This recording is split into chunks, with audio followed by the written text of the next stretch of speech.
लाडक्या बहिणीची योजना ज्यावेळेस आम्ही आणली आणि जाहीर केली त्यावेळेस 2,50,000 वार्षिक उत्पन्न त्याच्या आत असणाऱ्यांनाच ती योजनेचा लाभ द्यायचा होता.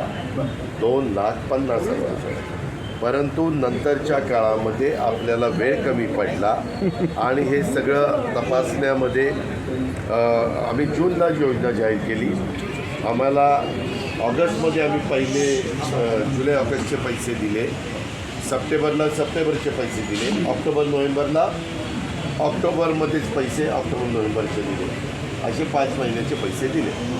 ते पैसे देत असताना ते बारकाईनं सगळं नियम तपासायला वेळ मिळायला पाहिजे होता, तेवढा दुर्दैवाने मिळाला नाही. मागे जे कुणाला दिलेले आहेत त्यांचे कुणाच्याही लाडक्या बहिणीचे पैसे घेतले जाणार नाही.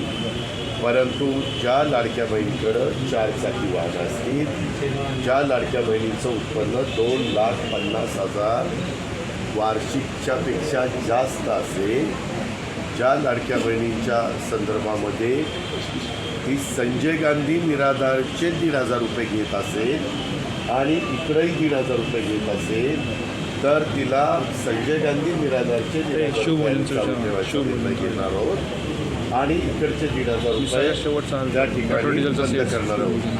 लाभ घेताना कुठल्या तरी एका योजनेचा लाभ लाभार्थ्यांनी घ्यावा अशी शासनाची भूमिका पहिल्यापासूनच राहिलेली आहे.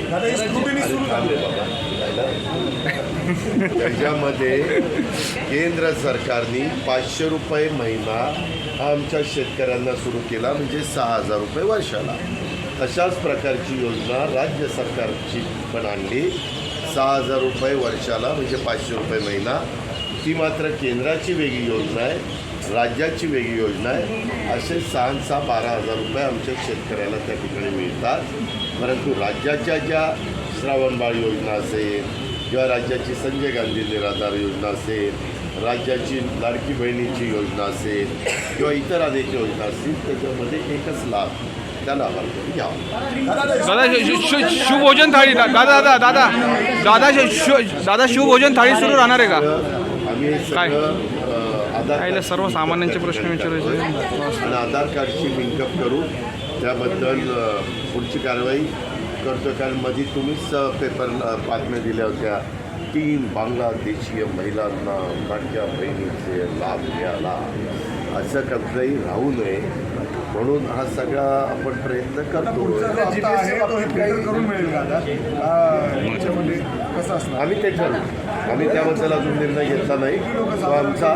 तो आमचा अधिकार आहे, तो आम्ही ठरवू.